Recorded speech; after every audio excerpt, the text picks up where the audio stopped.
조세 총론 괜찮죠? 재밌죠? 단 개별 강론과 무시된 조세 총론에 대한 단순 암기는 그건 의미가 없습니다.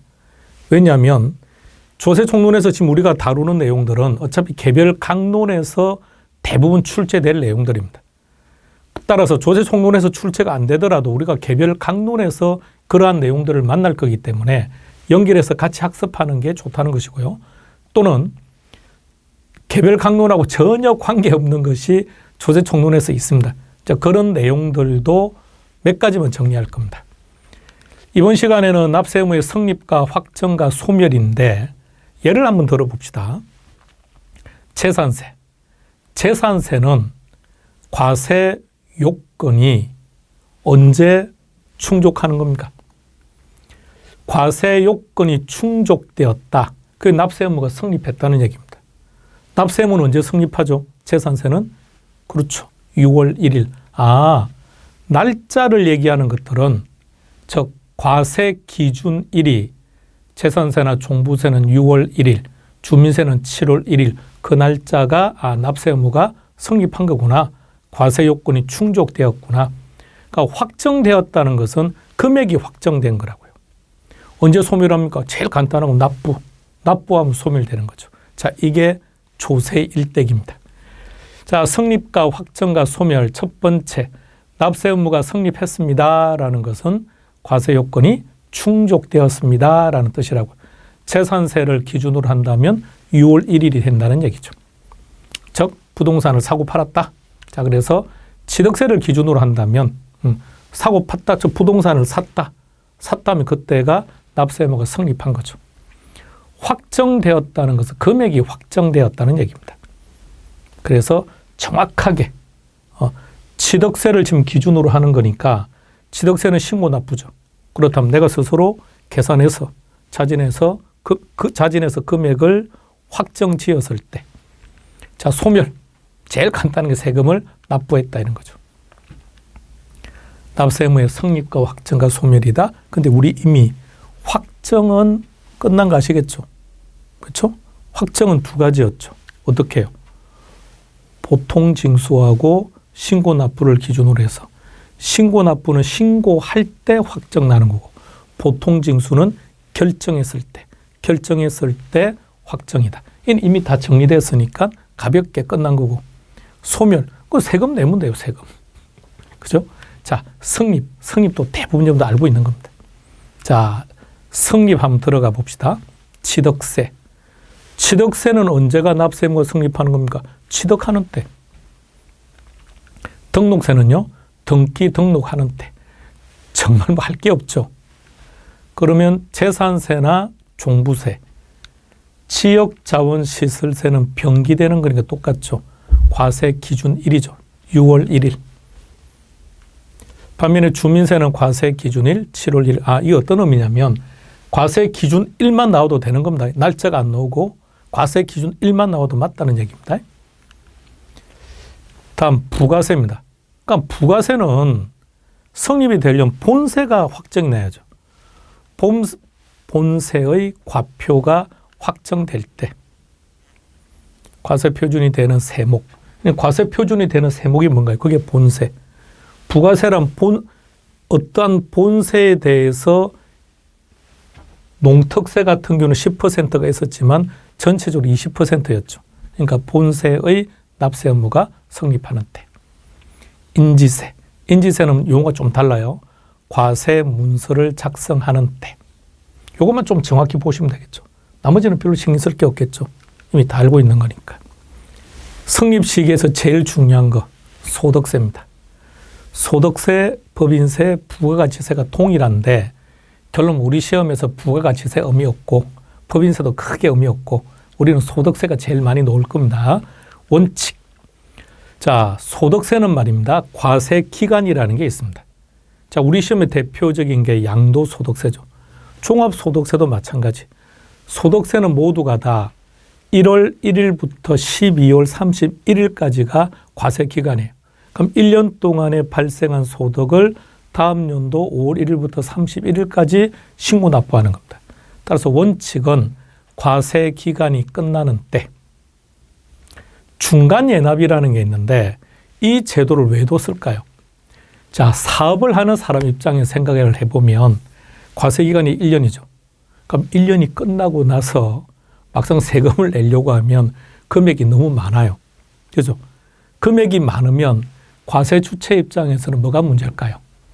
납세 의무자가 납부해야 될 금액이 크면 혹 납부를 안 할 수도 있거든요.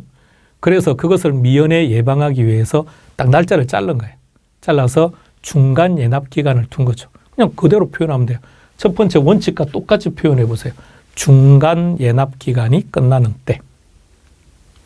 예정신고를 한번 생각해 봅시다. 가령 예를 들어서 양도세를 생각할게요. 양도세를 전제해서 양도일을 한번 정해 봅시다. 2월 28일을 정했답니다. 그러면 양도소득세 예정신고 기한은 양도일이 속하는 달의 말일부터 2개월 이내. 자, 다시 한번 더요. 소득세는 과세기간이 1년이죠. 그리고 실제 세금을 내는 것은 다음 연도 5월 1일부터 31일입니다.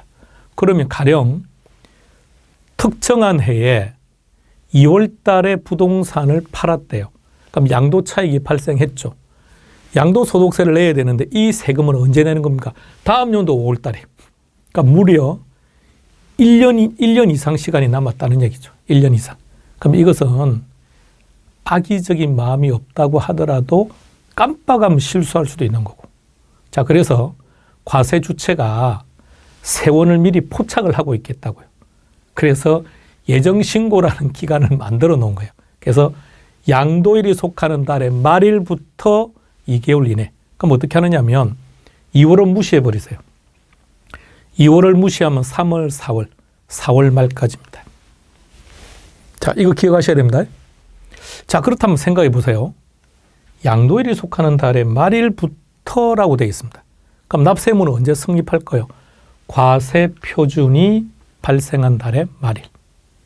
이게 예정신고의 성립식입니다. 원천징수 의무자가 뭐 하는 거죠? 그러니까 월급을 줄 때 일정한 비율을 떼둔다 그랬죠. 그럼 수입이 발생하는 그 시점이겠죠.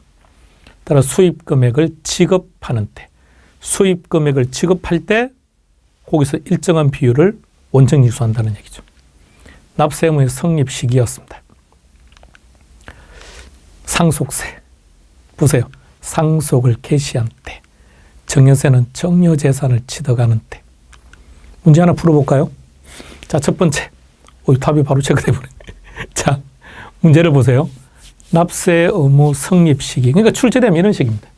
그런데 자, 최근 10년 기준으로 보시는 것처럼 이렇게 출제된 것 한 번밖에 없습니다. 그러니까 출제 빈도로 따지면 조세 총론은 학습해야 되는 내용은 엄청나게 많고, 그러다 보니까 두 문제밖에 출제가 안 되다 보니까 이거는 특정한 파트가 한번 3번, 4번 나왔다? 엄청나게 많이 나왔다는 겁니다. 결론 그렇게 나온 게 없다는 얘기입니다. 그럼 이제 이거 10년 동안 한 번 나왔으면 할 필요 없네? 아니죠. 여기서 출제되지 않는다고 하더라도, 조세 총론에서 출제 안 된다 하더라도 이게 개별 강론에서 어차피 출제될 거니까 같이 기억하시기 바랍니다. 1번 주민세 7월 1일 정확합니다. 답은 1번. 동그라미 2번으로 갑니다. 지방소득세입니다. 기억해봐요. 지방소득세는 부가세는 아니었지만 본세긴 하지만 소득세의 기준을 뒀죠. 따라서 소득세 납세 의무가 성립하는 때입니다. 다음 동그라미 3번은 재산세가 키죠. 그럼 재산세는 과세 기준일이 6월 1일이라면 그 재산세에 부과되는 세금이 똑같이 6월 1일이 돼야죠. 중간 예납이라고 했네요. 그럼 중간 예납 기간이 끝나는 때. 자동차입니다. 납기가 있는 달의 1일입니다. 자, 이렇게 해서 납세 의무 성립 시기는 정리하고요. 확정인데 그냥 편안하게 보시죠. 별도로 다루지 않겠습니다. 문제 하나 풀어볼까요? 지문을 잘 보셔야 됩니다. 과세 관청의 결정에 의해서 납세 의무가 확정된다. 결정이라고 했습니다. 결정이 보통 징수겠죠. 보통 징수. 국세 같으면 정부 부과. 찾아보세요. 니은과 디귿. 종합부동산세하고 재산세는 과세관청이 결정할 때 납세 의무가 확정되는 거죠. 근데 문제를 보니까 그중에서 지방세를 선택해야 해요. 그럼 니은은 해당 사항 없습니다. 디귿만 해당되는 거죠. 그럼 답은 3번 됩니다. 자, 하나씩 한번 구분해보고 갈게요. 취득세, 신고 납부하는 지방세고, 종합부동산세는 보통 종부세, 국세니까 그냥 정부 부과다, 그죠? 정부 부과고, 정부 부과가 원칙인데 선택적으로 뭐 할 수 있다고요? 신고 납부할 수 있는 국세입니다. 재산세, 재산세는 보통 징수 지방세입니다. 양도소득세는 신고 납부하는 국세죠. 그래서 해당되는 것은 디귿 하나밖에 없습니다. 소멸로 갑시다. 머리 맑게 하시죠. 이거 학습할 게 없어요. 자, 소멸 사유가 딱 5가지인데요. 뭐 가장 일반적 세금 납부하는 거죠. 납부. 우리가 납부하면 끝이죠. 두 번째, 이런 게 있다고 생각해 보세요. 내가 세금을 20만 원 납부를 해야 되는데 전년도에 세금을 많이 납부한 거예요. 과오 납부를 한 거죠. 세금을 많이 납부했어요. 그래서 20만 원을 환급받을 게 있었대요. 그러면 20만 원 세금 내야 되고 20만 원 환급받아야 되고 귀찮으니까 이걸 서로 상계 처리하는 겁니다. 자, 그렇게 해서 처리할 수도 있고요. 자, 거기 충당이라 그래요. 충당. 자, 봅시다. 그냥 충당. 그 다음 세 번째는 부과의 취소. 과세 주체가 세금을 부과한 거예요. 그런데 부과를 하고 나서 보니까 세금을 잘못 부과한 거예요. 취소시켰대요. 그럼 납세금은 당연히 소멸된 거죠. 제척기간이나 소멸시효가 끝났을 때. 자, 납부는 할 거 없죠. 충당. 정의는 외울 필요 없습니다. 자, 그 다음 부과를 취소한 것이고, 제척기간이 만료되었다는 것은 부과권이 끝난 거예요. 세금을 부과할 수 있는 기간이 끝난 겁니다. 일반적인 제척기간은 5년이에요. 5년. 그러니까 납세 의무자인 우리가 뭐 아무런 부정한 행위를 하지 않는다고 정의하면 원칙은 5년입니다. 그러니까 재산세를 과세 주체가 보통 징수로 부과해야죠. 근데 그들이 실수해서 5년 동안 부과를 안 했답니다. 그러니까 우리는 더 이상 세금 낼 이유가 없는 거죠. 소멸시효라는 것은 징수권이 미행사된 겁니다. 자, 이 정의 시험과 아무런 관계 없습니다. 저 5가지만 기억하면 됩니다. 그중에 개별적으로 출제될 수 있는 것은 제척기간은 중요합니다. 자, 시작합니다. 먼저 표를 딱 만드세요. 다른 거 없어요. 그냥 국세와 지방세요. 국세와 지방세 나눈 건데, 국세 중에서 어떤 예외가 하나 있거든요. 상속세와 정여세, 부담부 정여에 해당되는 양도세, 그거는 조금 더 규제가 강해요. 그거 빼고, 그럼 일단 요거는 신경 쓰지 말고요. 국세와 지방세입니다. 국세와 지방세로 나누어서 부과권의 제척기간의 원칙은 5년입니다. 그래서 이게 시험에 제일 많이 나오죠. 부정한 행위가 없는 경우라는 단서를 달면서 5년 나오죠. 그런데 무신고하면 7년입니다. 사기, 부정적 행위가 들어가면 10년입니다. 똑같네요. 5년, 7년, 10년. 5년, 7년, 10년. 자, 기억하세요. 끝났습니다. 자, 그 다음 요게 중요합니다. 상속 및 정여세, 그리고 부담부 정여 양도세도 포함한다. 요 2가지 경우입니다. 이럴 때는 원칙은 10년입니다. 왜냐하면 상속세나 정여세는 특히나 포착하기가 힘들어요. 그러니까 우리가 상속세, 정여세 같은 경우도 신고 납부하는 게 원칙이겠죠. 왜냐하면 과세 주체 입장에서 생각해 보세요. 과세 주체 입장에서는 어떤 재산이 얼마짜리가 상속되었는지 정여되는데 어떻게 포착을 하겠습니까? 그러니까 신고 납부하라는 거예요. 그런데 상속과 정여의 경우에는 특히나 과세 주체가 그 사실을 확인하는 게 어렵기 때문에 원칙은 10년, 무신고를 하게 되면 15년. 그런데 부정 또 20 너무 기니까 그냥 또 15년.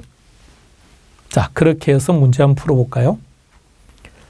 문제, 납부할 업무가 소멸되는 경우에 해당되는 것이 몇 개냐 물었네요. 첫 번째, 납부 내지는 충당되었을 때 정확합니다. 니은, 소멸시효가 완성되었을 때 정확합니다. 이런 거 외우면 안 돼요. 이런 거. 이러이러한 경우에 해당 사항이 없다. 그런 거 외우지 마세요. 왜? 소멸의 경우는 딱 5가지 이외에는 없으니까. 자, 그 다음에는 디귿 해당 사항도 없고, 리얼, 채척 기간이 만료되었을 때 맞습니다. 미음, 해당 사항 없고요. 그럼 해당되는 거는 3개. 정답은 3번 됩니다. 납세 의무의 성립과 확정과 소멸입니다. 포인트만 정확하게. 이 중에서 제일 중요한 것은 성립 시기에 성립.